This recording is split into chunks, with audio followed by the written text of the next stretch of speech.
Hello, everybody. We are live. I'm Sammie James. It's been a while, but we are back with Trans Talks, and we are back with the wonderful comedian DJ. I found this while just following you on social media. Wrestling promoter? Yes, I Amazing. Ellie started a whole new thing. Live.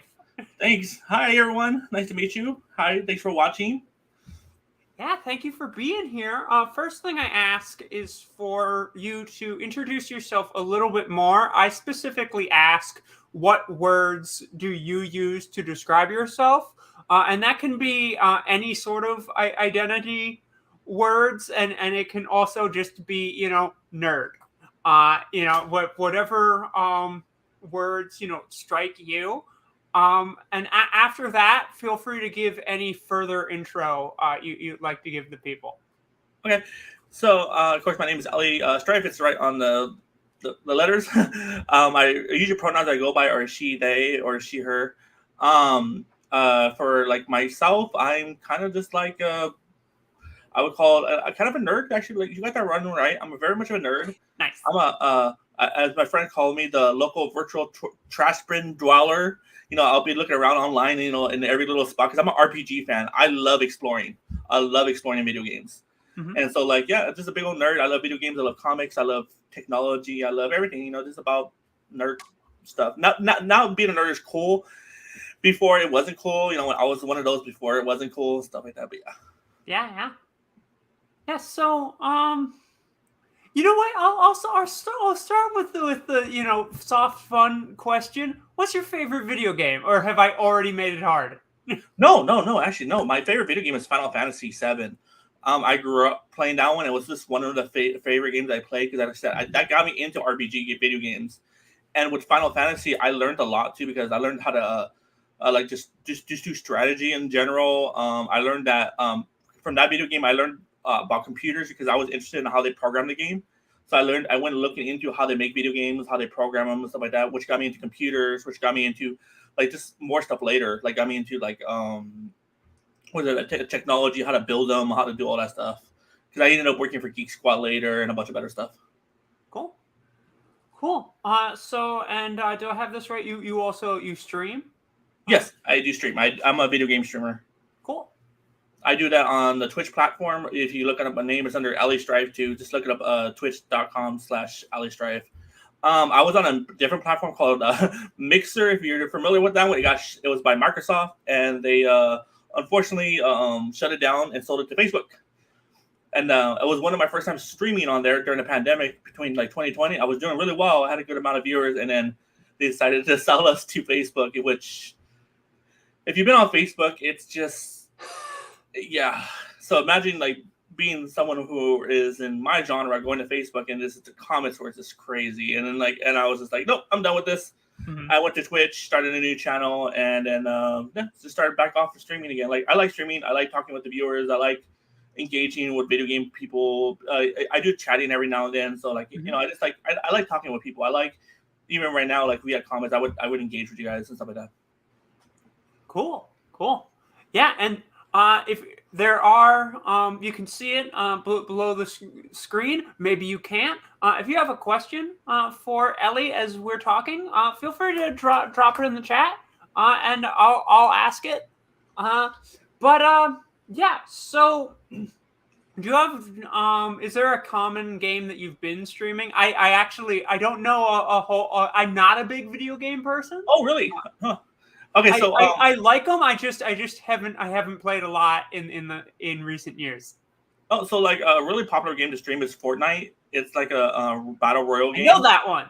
Yeah. So like that's the most popular one to stream because most people know it, and the age demographic goes from like young to old and stuff like that.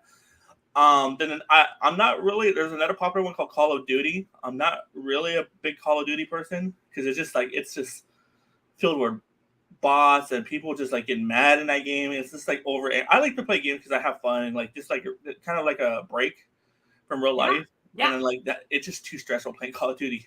People get too serious in that one. Yeah. Well, that's 2 video games I've heard of. So. Oh, okay. Do you remember Mario Brothers, the originals? Yeah. No, that's like my like that's the video games that like I'm into. Oh, okay. Yeah, like there's a lot of streamers too who do like Mario. They're called speed runs, where they'll play like the original Mario Brothers and they'll try to complete it like as fast as they can. Mhm. And like, which is a really cool aspect. I tried doing that one time. I just died over and over. Yeah, I can't do that. Yeah, the little mushrooms give me the little Koombas. The Koomba, I think they're called Koombas, if I remember right. They always give me the little. They walk around like doot, doot, doot, doot, doot, doot, and like I always hit them. I always hit them, no matter what. I try not to, but whatever. Yeah. Yeah, I see. I've never been good at video games. I enjoy like I'm not playing a video game to succeed. I'm playing to enjoy myself. When you did play, what did you like? What did you play?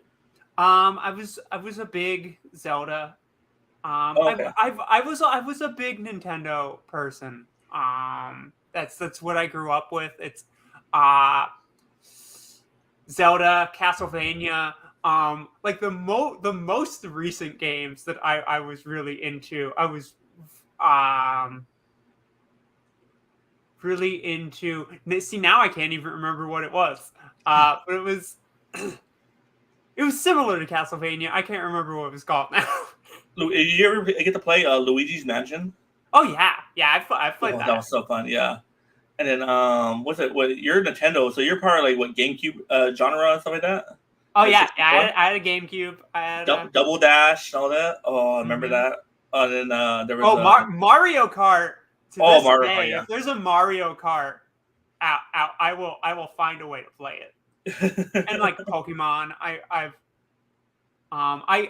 currently like I have like Pokemon like hack downloads on like my laptop that I play. See, okay, see, here's my thing with Pokemon. I like the original games for the GameCube or the Game Boy and the Game Boy Advance or Game Boy Color, like the red, the blue. Was red? Wait, red, gold, blue, and I want to say silver. Yeah, Or the silver. original ones. Yep. And I love playing those. Even now and then, I'll play them. Like Yep. the newer ones are okay, but I really don't. I don't get into them. Like there was the green one, the emerald, and there's a sapphire and Yeah. a couple other ones.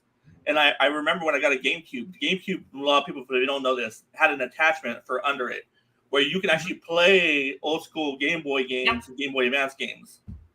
And I love that because I got to play all the old Game Boy Color games like the Pokemon Red, Pokemon Blue, Pokemon Silver. Mm-hmm. And yeah, that was really fun for me. I did that. So I mean, I love that.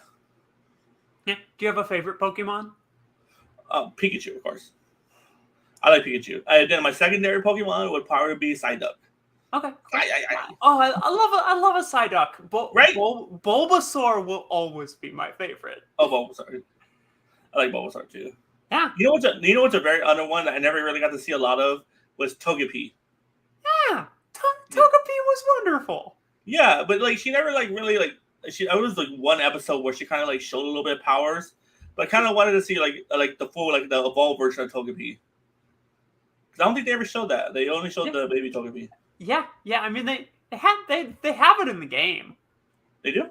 Yeah. It's like Togetic or something. It's like a big chicken. It's weird. Yeah. So I'll get to the DJing and the comedy soon, but I'm to talk to me about the wrestling thing. So the wrestling thing happened by accident, honestly. Okay.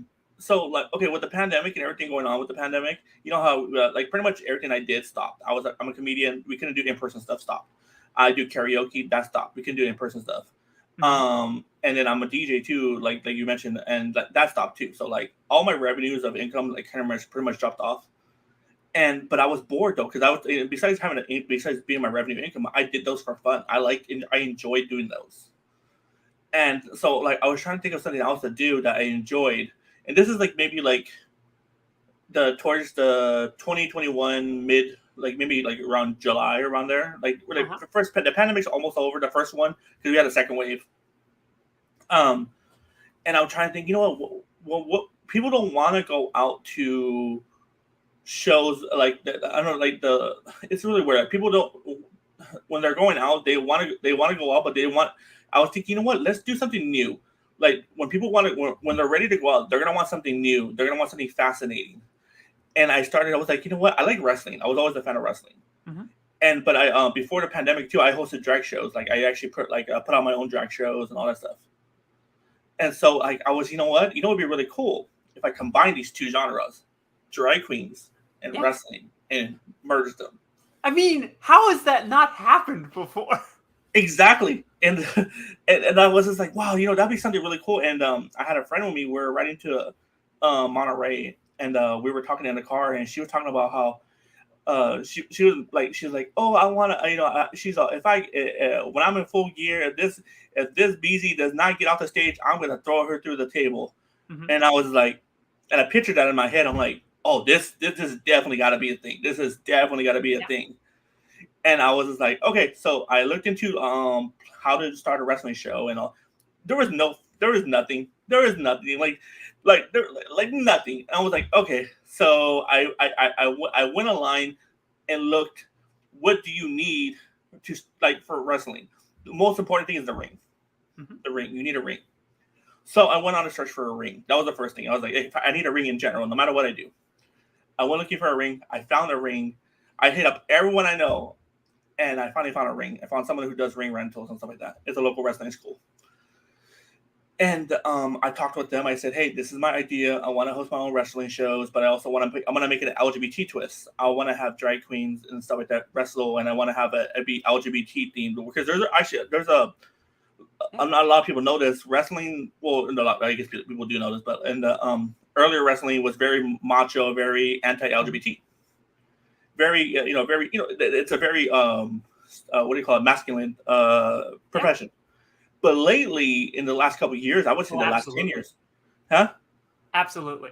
Yeah, in the last 10 years, there's been a lot of LGBT wrestlers coming out, a lot of independent wrestlers coming out, but they don't.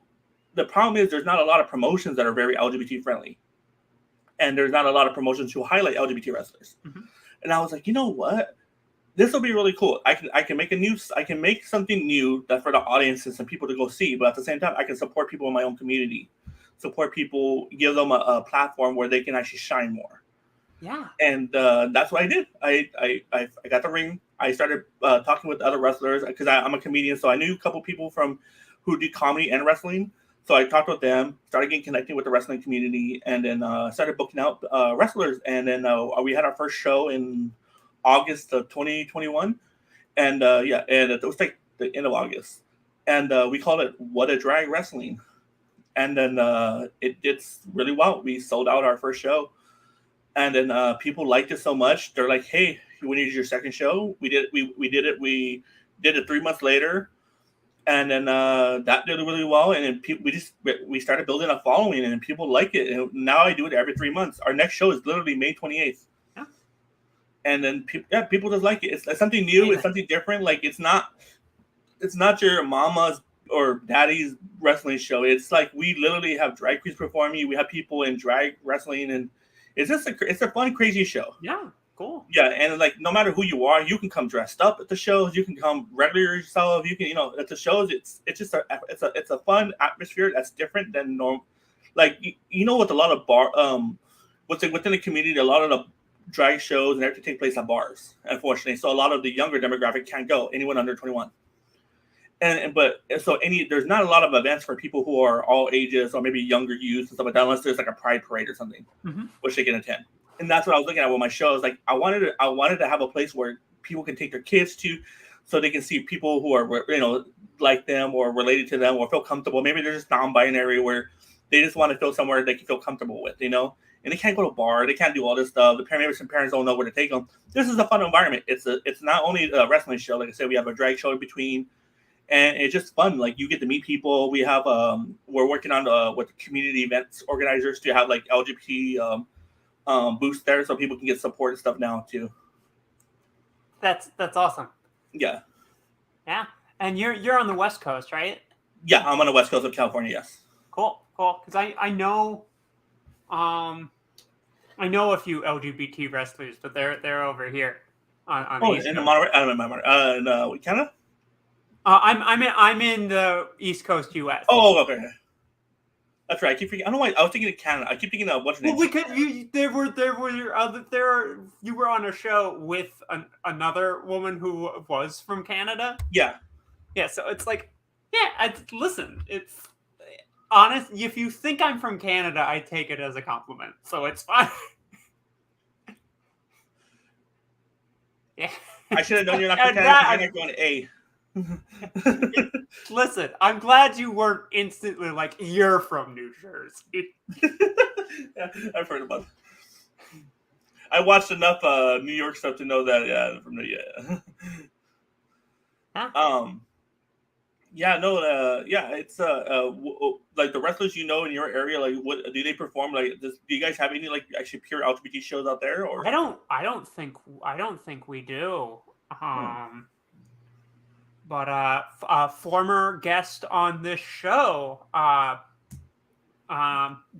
the Whip Gonzalez, trans woman, she's been in the local New York, upstate New York wrestling scene for quite a while. I don't think any of the shows she's been on have been LGBT specific. I don't know. If you want, what I can do, you know what? Let me show you something. I will show you because I forgot we're on a StreamYard. I can screen share one of my screens. I'll show you a video of one of our first shows. Amazing. Yeah, let me do that. We'll pull it up real quick. And ironically, let's see. What I do is during our shows I integrate, because I like I said, I'm a wrestling fan from the 90s. I'll integrate in old, not old, but like I'll integrate characters that were in the actually WWE into our shows. Like I had Vicky Guerrero make an appearance in a show as a manager. And we had our last show had WWE Rikishi in the show. Nice. Yeah, so like we try to make sure that like just because you come to our show and it's LGBT theme, it's nothing less than any other show. We strive to make sure it's like a really nice show for everyone. Let's see. Almost to there it is. Okay, let me pull this up.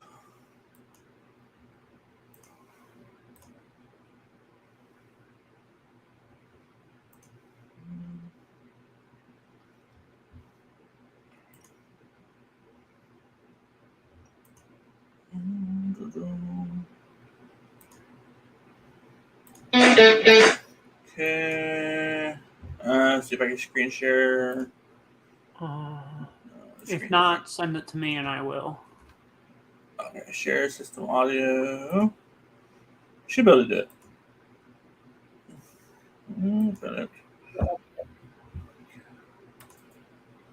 Okay, you should be able to see it now. All right, I'll hit play.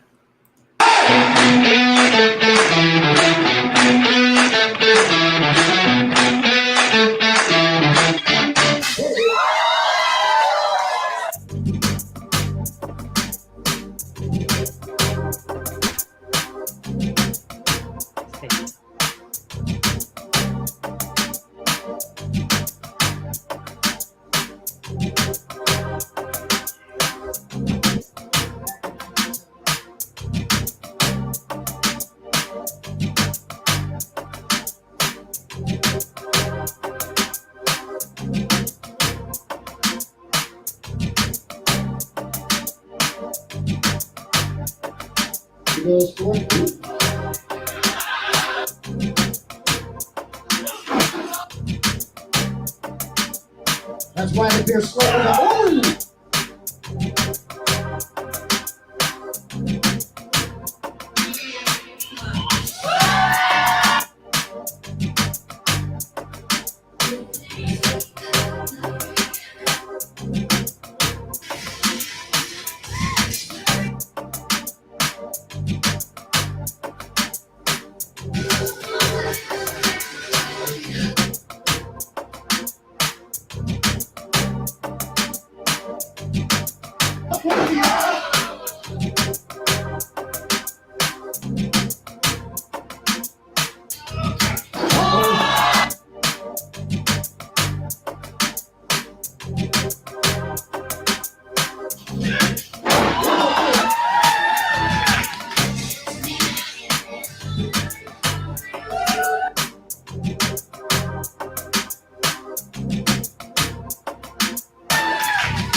That's pretty much it. It just covers the show. It's like wrestling and stuff like that. Have you ever seen a wrestling show before? Oh yeah. Oh, yeah. So like I said, we this is our champion currently right now. Her name is Donica Bloodwind. She is a trans wrestler, and then so she's our current champion right now. What a drag! Awesome. Yeah. So I know you primarily as a stand-up comedian. I was also aware of your DJing before sitting down with you today. What was your journey to both of those things? And did one come first? Or was it kind of were they both always something you were interested into? What was your journey to both of those? DJing came by accident, ironically. I was a karaoke host first, and I would do karaoke gigs. And between gigs, a lot of karaoke places just have singer after singer after singer. Sometimes when you have a singer, have you ever been to a karaoke night? Yeah. Okay, so you'll notice. So when you go to karaoke, if you have someone who sings like really well, maybe like a dance song, people get into it. They start dancing and stuff like that. And the thing is with me is I like when people are dancing and they get into it because it gets the mood better. They get their energy up. So what I used to do was I would play music after that person and like play some dance hits, mix hits and stuff like that. And then it would keep the crowd going. And then I would play one or two songs and go back into karaoke. And then when I did that, though, a lot of people assumed I was a DJ because I would mix in music, and I was not. I was just someone who, like I said, I like to keep the crowd going, and I knew music in my head. Like I knew, okay, this song's good, this song's good. And someone had asked me, they're like, hey, can you do our birthday party? And I was like, oh, for karaoke, not a problem. They're like, oh no, we need a DJ. And I was like, oh, I'm not a DJ. And they're like, no, you do your music really well here, la la la. And I told them, look, they've been coming to my karaoke for a while, and I've known them for a while. Like I said, I don't mind doing it. I've never done it before, so I'm not going to charge you or anything like that. I'll do it for fun just to see how how if I can do it. And so I went to the birthday party. I pretended like I was doing karaoke. I put up my whole stuff because I was like, I'm gonna bring karaoke to you, so you guys can have it. You're gonna sing or not, whatever. That's up to you. And I just did like I normally would do for work. I set up my karaoke stuff, and then I played music like if it was like a break. And I did it little by little. And I started learning how to because I knew how to mix a little bit, like how to switch between songs. But like I started learning more as I did it, of like how to because there's a certain way you can do it with the beats of the track and stuff like that, and then lining up like when a certain song is about to like fade out and fade in and stuff like that.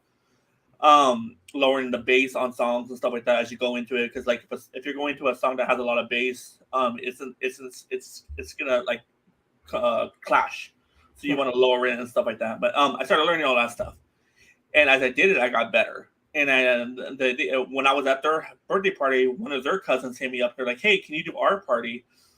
And I told them the same thing. Hey, I'm learning, this is what I'm doing and stuff like this. And they're like, no problem, we like what you're doing here. Okay, cool. And like 3, 4, 5 gigs of those, I started becoming a lot better at doing DJing. So I bought myself a mixer, and then from there, I actually started. I had my first professional DJ gig. Like this was like, I want to say 2017, and I started. I did it. It was a birthday party again, and then that went really well. And then from there, I just continue on. Like I just started doing a little bit more and more, getting better as I do it. And then I just. I have in my comedy, in my stand-up comedy, I make a joke about me DJing because being trans, I always said I'm really good at transitions, so it made me a great DJ. Yep. Every time I hear the word transition, I'm just like, oh yeah, that means other things. It's almost like so like I've had different multiple times where someone's just like, yeah, so I'm in the middle of a transition. I'm just like, oh, well, what? Oh, jobs. Oh, okay. You know what's funny? I was laughing a lot. The comedian we had, one of my co-comedians that we had on the show last time. What was her name? Cindy, or is that Cindy Rivers was on it. And Chloe Koser. Those were the other two. Yes, Cindy. It was Cindy Rivers. I had it was a couple days ago. I saw her post a TikTok about how she applied for a job, and they had gave her a name tag that said trainee, and she's like, "That's mighty close to something else that people call me." I couldn't stop laughing. My friend was like, "What are you laughing at?" I said, "You would not understand. It's more of an inside joke." Yeah, it's. But yeah, no, that's how I started the DJ stuff, and then from there it just took off, and then I do that now, and I do that. I do quinceañeras, I do birthday parties. I'm full fledged on that, and then I do the karaoke, which is something I liked. I got into karaoke because I used to always go all the time and just hang out. And then one of the people who hosted it was like, "Hey, you come all the time. If I teach you a couple of things, because I got to take bathroom breaks. It's hard to take bathroom breaks when you're doing that stuff." He's like, "Can you run the board for me?" And I was like, "Yeah." And then as I ran it, he was like, "Hey, you know how to run this really well. I actually have it," because he was a DJ. He's like, "Hey, I have a wedding. Would you mind running the karaoke night for me? And you get the pay and all this stuff." And I said, "Yeah, no problem." And then I did it a couple times. I was his backup for whenever he had double bookings. And then I did it. I liked it. It was really cool because I had to work before that. I had worked at a call center, and I don't know if you ever worked at a call center. I have. Yeah. So it's not fun. It is not fun. It's literally where fun goes to die. I have a joke I do too about this is a real life joke. By doing it in my comedy about how when I worked at the call center, people would complain because they would have surveys sometimes after the calls, and they would say, "Hey, we're getting bad customer service from this person." And I remember one time, one of my floor lead told me, "Hey, you got a bad review." And I said, "Why?" And I said, "I gave him the best customer service possible. I all this stuff." And they're saying you gave him bad customer service. And they reviewed the call. The person was cussing me out, saying, "You damn da la la," and you need to refund me my money, and like they're just being a really bad like customer. Like they were, they heard my side, and I was very what do you call it because we're working. I was very appropriate. I was like, "I'm sorry that's happened to you. Let me see what I can do for you," stuff like that. Just natural stuff. And they're like, "Okay, well, this customer was just being irate. That's fine." But I remember one of the things he said. He's like, "I hope you die. I hope you die." And this is because he got overcharged $30 on his cell phone because he got double billed or something like that. This was a while back. He got double billed for an extra line or something like that. I don't know what it was, but it was something he chose. Like he had an option to opt out. I remember or something. I vaguely remember, but it was an option he had to opt out. And but he's like, "I hope you die. You ruined my day with this. Blah, blah. All you had to do was refund me." And I'm like, "I can't refund you when you actually picked the option to do this." Anyways, and he's like, "I hope you die." And I was, and I have a joke about this now. I'm like, I talk about how working at a call center, people always say I give them bad customer service. I said, "Of course you're getting bad customer service. I'm on the opposite line with the suicide hotline, trying to prevent them, trying to prevent myself from killing myself because you guys are always telling me to kill myself." So,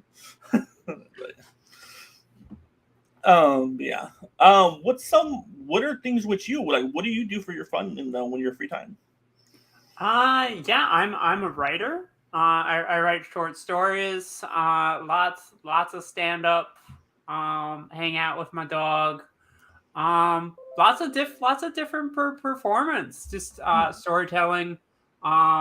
Things like related to stand up, but not stand up storytelling. Lots of character work. Oh, okay. Acting, voice acting. Oh, nice. What kind of voice acting do you do? Comics, video games? I've booked voiceover, the like commercial voiceover, and podcasts are nice. what I've booked so far. But I'm really trying to get into cartoons. Cartoons are really cool. I have a couple of friends who are voice actors, and they're actually real actors too. Like besides being the voice actors, and they tell me what the being a voice actor is so much harder than being not a real actor, but like an actual in-person actor.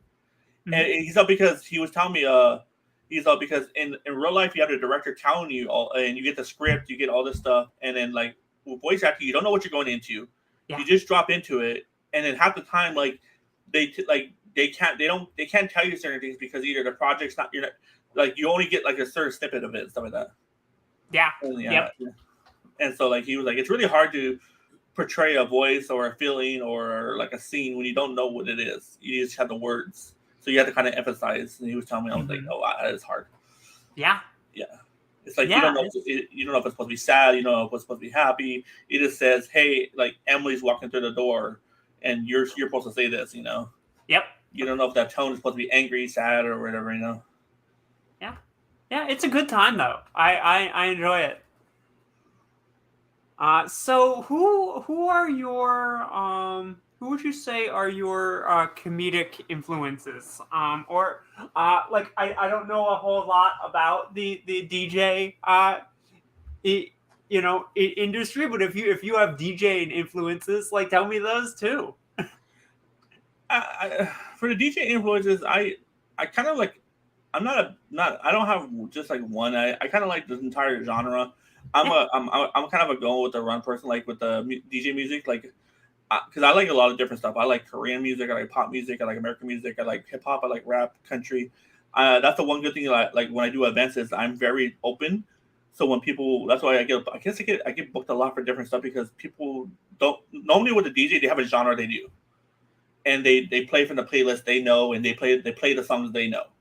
I'm a very open one where I'll play a little bit of everything, and people want, like, I find out what the group wants, and then I start from there.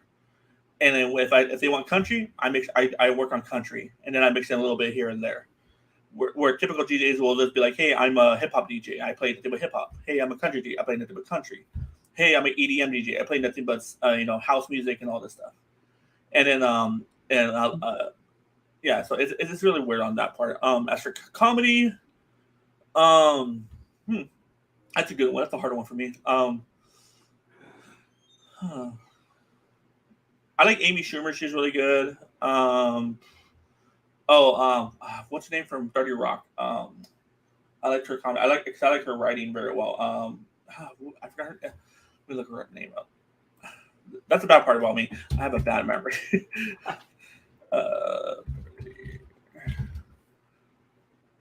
Tina Fey. I like that's her. Tina Fey. Tina Fey is really. I liked her. I liked her style of comedy. I liked the way she writes and stuff like that.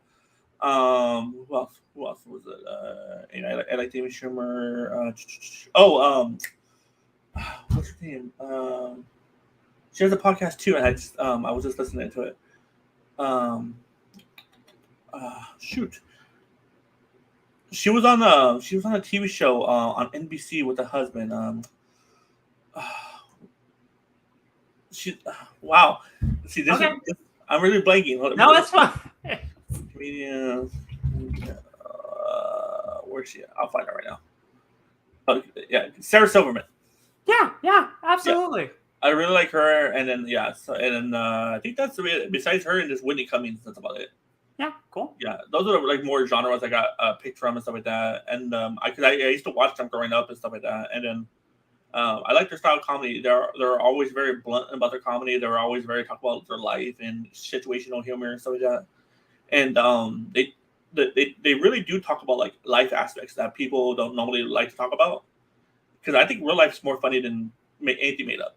Yeah. A majority of my comedy is real stuff that's happened to me. Same. Yeah.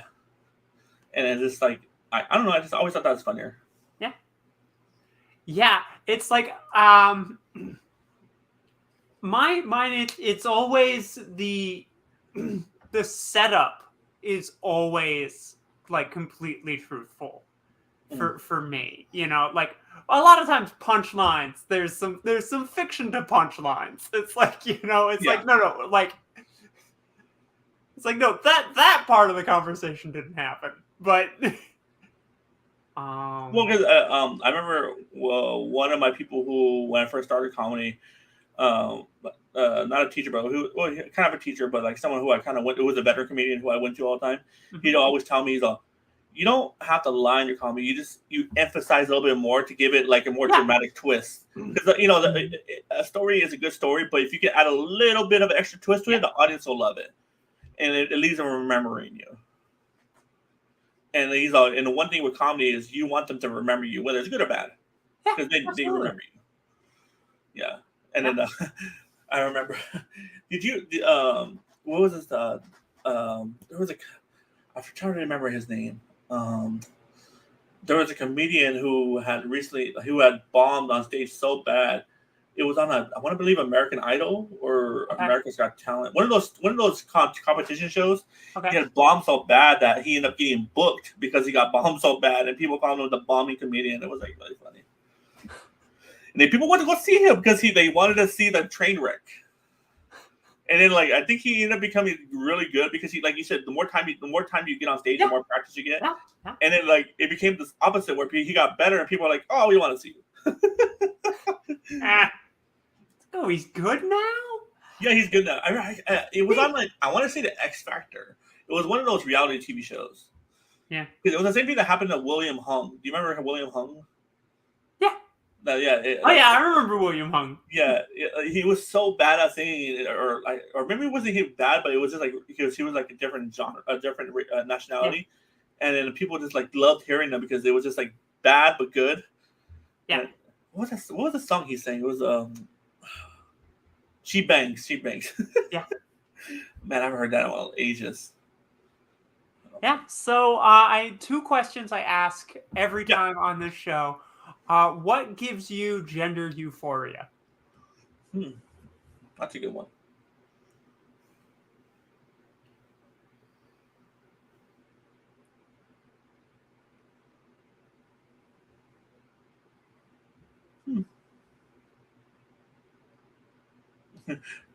Maybe it's wrong to say, but being catcalled. Okay. Yeah. Like it kind of gives me that I don't know, that extra pip. Yeah. I mean, I understand where you're coming from with that. Yeah, like it's like being out and it kind of authenticates you, but like it's like I don't know how to explain it. You know what I mean? Yeah. Yeah. There was another comedian. It reminds me. There's a comedian. She's really another trans comedian. She's named Robin Tran. Oh yeah, fantastic. Yeah. Robin has a great joke about that. How she what was that? I know the joke you're talking about. Okay, yeah. I don't want to butcher her joke, but yeah, she's I don't know if this is hers, but a couple trans women have had jokes along these lines. The one thinking of, it's like I'm at a stage in my transition where a little bit of sexism is actually very validating. Yes. And she's, I'm going to set the trans movement forward by 5 years, but I'm going to set the women's movement back by like 15 or something. Yeah, Robin's really funny. I like her comedy. Yeah. Second question. What cis nonsense are you sick of? Cis nonsense. I mean, it can be true scummy trans nonsense too, but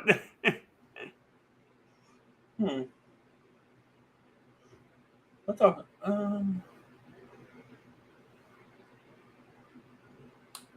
Actually, you know what?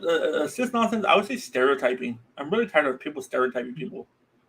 Like, I guess I'm not sure if that's only a cis thing, but like I get tired of people stereotyping people for something, like whether that be because of their skin color, whether because they're gay or not. Like a lot, like even the gay community, the LGBT community, if you say you're this, they stereotype you. Oh, you must be this. Oh, you must be this. Oh, you're trans. You must be this. La la la. And like, it's just, I'm over stereotyping. I'm over that. I'm over just like people labeling you. That's what it is. I'm over labels. I'm over people trying to put you in a box so they feel better. Yeah, totally. Yeah, Yeah. So moving on to just, I asked a couple already. I hope this whole thing has been fun. But moving on to just some fun questions, I like to end with it's I say rapid fire. It's never rapid fire. Nonsense questions, but in the best possible way. What is your comfort food, comfort movie, and comfort music? Oh, real quick, lasagna, Back to the Future 1 and 2, and 3, if I'm filling up for it.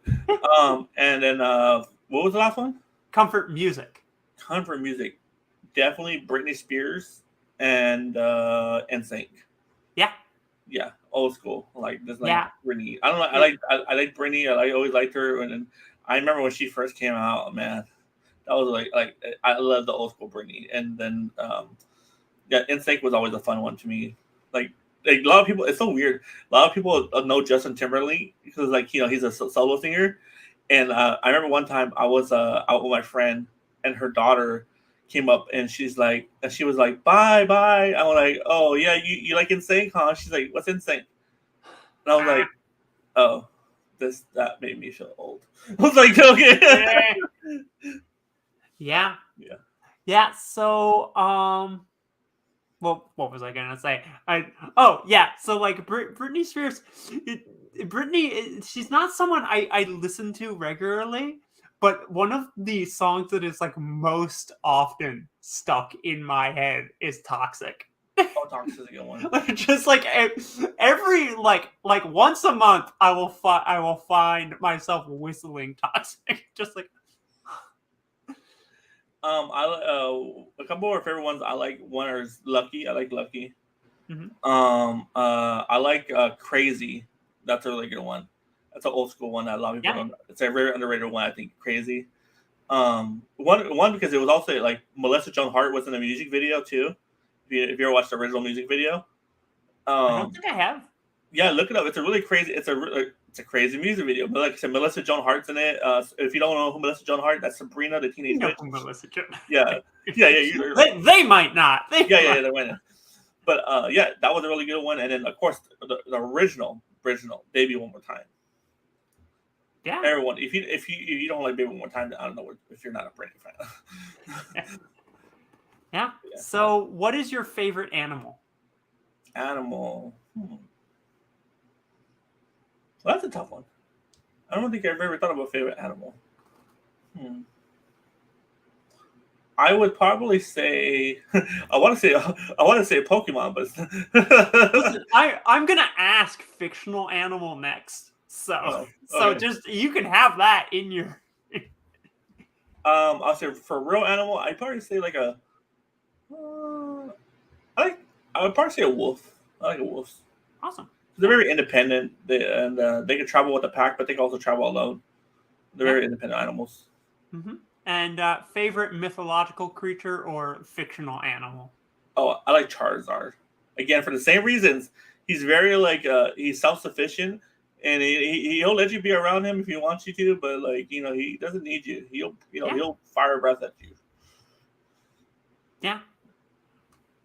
Yeah. I like Charizard. If you could have a superpower, what would that superpower be? Superpower. Part of the ability to mimic. Nice. To kind of what's your name? Mystique. Okay. Yeah, but you know the why that one though. You can understand why that one. Oh yeah. It's like. Listen, you ask a trans person what superpower, it's shape-shifting's gonna come up a lot. Yeah. Shape-shifting, invisibility, like those. Yeah.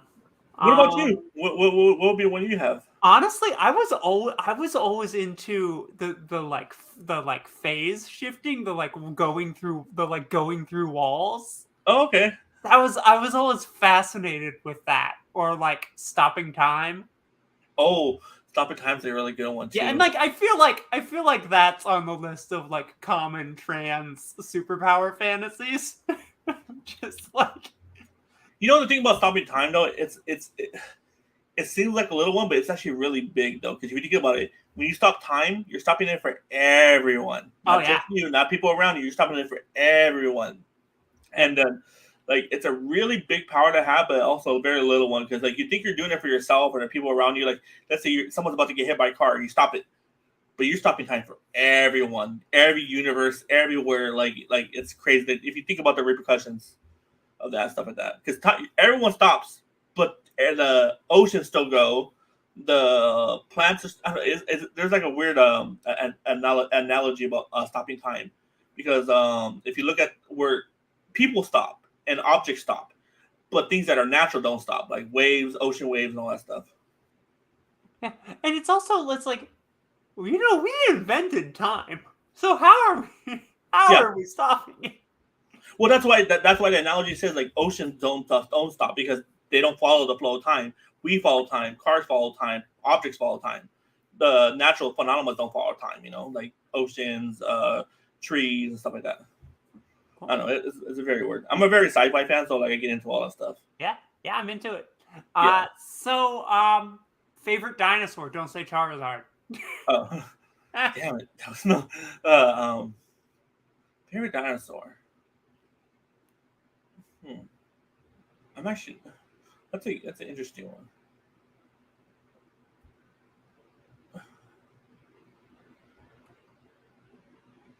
Huh. I don't know, honestly. Like everyone always goes to like the T-Rex and stuff like that. But like I don't know. I would probably say like I'm trying to remember the names of the dinosaur. It has a long neck. They're kind of meat. They're not meat eaters. They're like plant eaters and stuff like that. I forgot what they're called, but they have like a really long neck. There's a bunch of different ones. But like, let me see. I'll look it up right now. Hold on. Oh, Brachiosaurus. Yeah, fantastic. Yeah, I like them because I don't know. They're like they always seem like they were just in very like into themselves. They kind of just ate their things, and they were big. They were big enough to be like no one bothered them. Not even the T-Rex bothered them, because they were just so huge and massive. And then I remember I was just at a zoo exhibit, and then they had a picture like they have life size replicas of dinosaurs. And do you remember the movie Jurassic Park? Life-sized. Yeah. Wow. Life size, yeah. It was crazy. They had so I'm trying to remember what they're called. The Triceratops, the ones that fly. What do you remember what they're called? Triceratops. Is that what you're thinking of? Oh, the ones that flew. Yeah. Okay, not technically dinosaurs, but pterodons. Yeah. Pterodactyls. Pterodactyls. Yeah. So they had a life-size version of a pterodactyl, and I remember from Jurassic Park, and I saw the pterodactyls that would fly and they would carry someone. I was like, I don't think that, because I always thought I thought they'd be big, but like a big bird or something like that. Mm-hmm. But like maybe like the little wingspan of a car. And I was like, I don't see them carrying a human. Like I can see them carrying a dog or something like that, but never a human. I never understood that. But then when I went to the zoo and I saw the life-size replica, because they have they find bones and stuff. Yeah. And they made a life-size replica. Those things were freakishly huge. Yeah. Like the size of a house. I was like, oh, this makes sense why they were able to carry a human being. Like it was like nothing to them. It was like carrying like a little like ragdoll.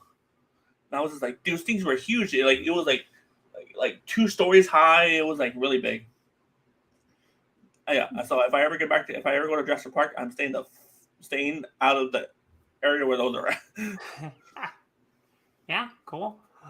So we're almost done. Final question I ask on this is, who are some trans people you think are doing really good work right now? It doesn't have to be in the arts. It can be in activism. It can be in politics. It can be in science. If you know a badass trans chef, tell me all about it.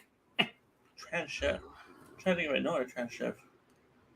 No. That's like a goal for this show. Is that if anyone watching knows a trans chef, like send them my way. Oh, I'll keep them. I will remember that, because I'm trying to think. I don't think I've ever met a trans. I think I met a. Yeah, I don't think I've ever met a trans chef. Oh, that's interesting. Sorry, I was just thinking how all this time we haven't had a non-binary person on Top Chef. I refuse to believe that. That's a good point. Yeah.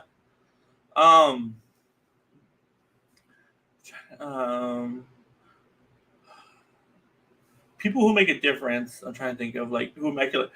Like, there's a few trans people who are working in Congress right now, and then who are working for like the political parties and stuff like that, which I thought are really well. I'm trying to remember the names. There's damn it, I can't remember the names, but I know they're doing a lot of good work. Sarah McBride. Oh yeah, Sarah McBride. Yeah, she's the Delaware state senator, right? Mm-hmm. Yeah, her. Brianna Westbrook too is another one. Mm-hmm. She's a rights activist for the Arizona Democratic Party. Mm-hmm. Who else was it? There's Danica Rome is. Which one? Danica Rome. I forget her position, but she's another East Coast person. Oh, okay. Yeah, there's a few of them. Yeah, there's a few of them. I feel really bad number because I actually pay attention a lot to what they do because they do a lot of reform stuff for people, LGBT people, stuff like that. That's what ironically that's one of the places I hope to actually end up doing too. I want to move into more of the political fields and stuff like that. Yeah. A lot of it from when I was younger too. I was always trying to move into more of the political field because I want the.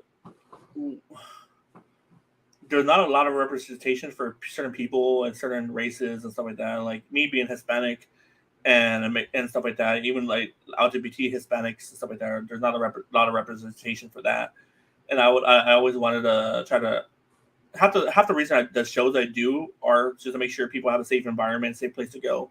Yeah. And yeah, I just want to make sure people have a safe environment, safe place. And then I don't know, like I always feel like if I can do more, try to like push office or something like that. I don't know.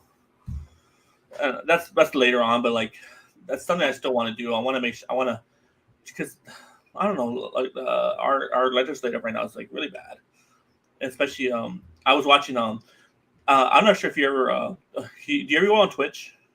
Not I. For comedy, I watch. I really not for anything other than Comedy Hub.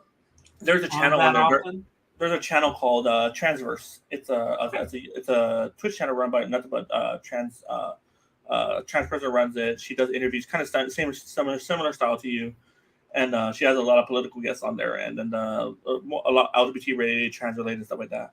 Cool. And then I was watching her show, and she had right in the middle of the show, it was the Roe versus Wade thing came down, the leak. Yeah. And then but it gets me like stuff like that, like stuff like that can happen just in general with like, cis women. Imagine how much harder it is for us, like being trans and stuff like that. Like how much harder it is for us to get stuff passed when cis women can't even get stuff passed. If that makes sense. Yeah. But yeah, that's where I'm at. Yeah. What about you? What are some people you like? Oh, yeah. Now, listen. Clearly, I know a whole bunch of trans people. Yeah. And now I'm blanking. Well, let's see. Comedians. Bailey Pope is fantastic. Music. Parker, aka Witch Hazel, is fantastic. Sci-Fi is a fantastic trans DJ from the Midwest. KJ Whitehead, fantastic comedian. Let's see. Tori Peters is doing good work now in the literary field. I love River Butcher. I see. I'm currently booking a lot of comedy shows, so my brain's on comedians. See, but no, it's also too like when someone asks you, like you're not thinking about it, and like so it's hard. I get that. I got it. Don't worry. Yeah, I'm gonna say that. But you know who I really like? Okay, so this is a funny part. Not funny part, but it's like because I had auditioned for the same role that we. Okay, so I for Supergirl before a couple years ago they were auditioning for a trans actor, and I had auditioned and I made it to like second casting call, and I got a script and everything, and but because of COVID, was it COVID? Yeah, I believe it was COVID, or what was it COVID before? I don't remember. I remember they sent me because I had to do a video. I had to do a video in. Oh no, I had to do a video in because they had the casting in Montreal in Canada. Yeah. And I had to do a video. That's why I had to do a video in because I was like, why do I do a video in? I was like, so I did a video of me reading the script and stuff like that, and then I emailed it in. And it was for Supergirl season like 4 or 5. This is like in the middle of the season when they started.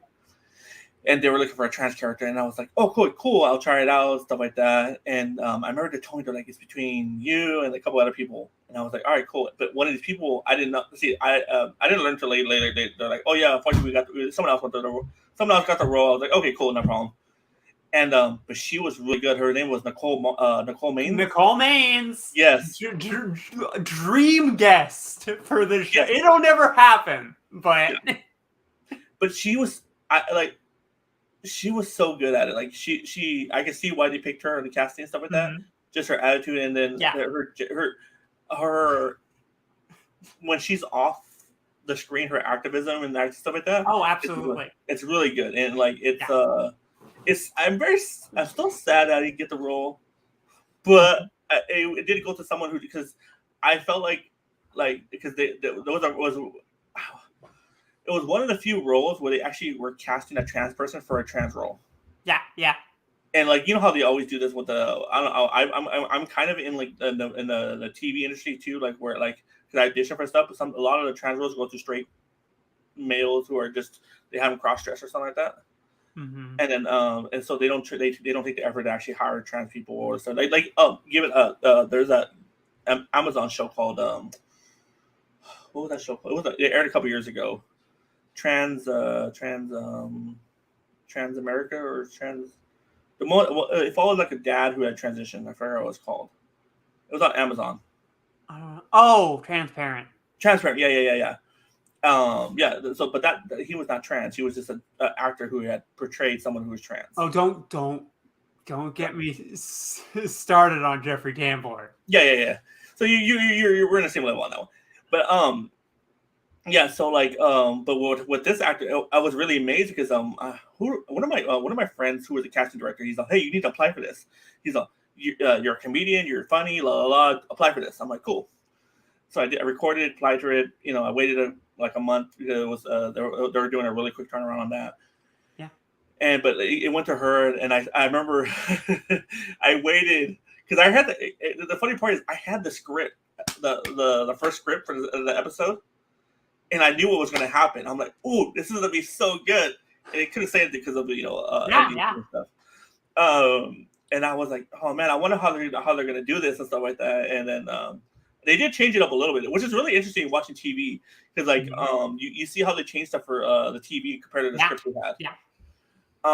And I was watching, I was like, oh, okay, she did a really good job, and I started following her career and stuff like that. She's really good and stuff like that, and it's just yeah. Have you seen Bit? That's the horror movie she's in. She's in a gay vampire movie, which is to say a vampire movie. Bit. I'm gonna look at that. Hold on. Bit. I don't think I want to see that now though. Gay vampire movie. Yeah, it's fine. It's fine. Listen, it is a fine movie. Mm-hmm. It is just like for trans representation. It's really good. Well, for a horror movie, it's fine. Oh yeah. Wow. Huh. I've never seen this. Thank you for showing me this. Actually, just like anytime I tell a trans person about this, like not to give like spoilers, but there are like 2 scenes where, as a trans woman, you get like because you've seen it so many times. There's a scene that like could clearly feels like it could turn turfy, and there's a scene where she has sex. And both of those scenes, I'm like ready to. I'm just like, and then they're both just fine, and I'm just like, oh. But like, I tell trans people that just to like, because I know a trans woman's gonna be uncomfortable watching that, but just know, both of them are just fine. It's just like there's no like, oh, surprise. you know, or like, There's another one of my friends. She's been trying to get me to watch the show because I just haven't had time. But I'm really bad because I haven't watched it. Not bad, but like I've been kind of. Let's call Euphoria. I watched. It's too rough. Like Is it's it? like I haven't seen it yet. So like my friend keeps trying to get me to watch get it. into it. It was. I'm glad it exists. I'm glad it exists. I don't need to watch it. Well, she said there's a couple trans characters in there. Is that correct? Yeah. Oh, okay. Yeah, because she was like, "Oh, you should check this out. They have trans characters, and it's a really good TV show." Like, I just haven't had time to watch it. So, but Yeah. You said it's really gritty though. It's rough. It's like just there's. Listen, it's teenagers dealing with trauma. Is a lot of the show. So I'm just like, I've had enough trauma. I don't need to. But I'm glad it exists. So we are at the end. How can people find you? You can find me social on media. Plug yourself. Plug away. Oh yeah, so they can find me on social media. My name right here, Ellie Strife, is on all my social medias. You can find me on Instagram, Twitter, TikTok, Facebook, Snapchat. It's all under Ellie Strife. So just type up Ellie Strife and it'll pop up there. You'll see me or a cartoon character version of me or something like that. Just look at it, you'll see either wrestling, DJing, or something on there for me. Yeah, awesome. Well, Ellie, thank you so much for talking to me today. No, not a problem. This was a great time. And thank you, everyone, for tuning in. We will be back next time with another conversation with one of our trans faves. But until then, take care of yourself.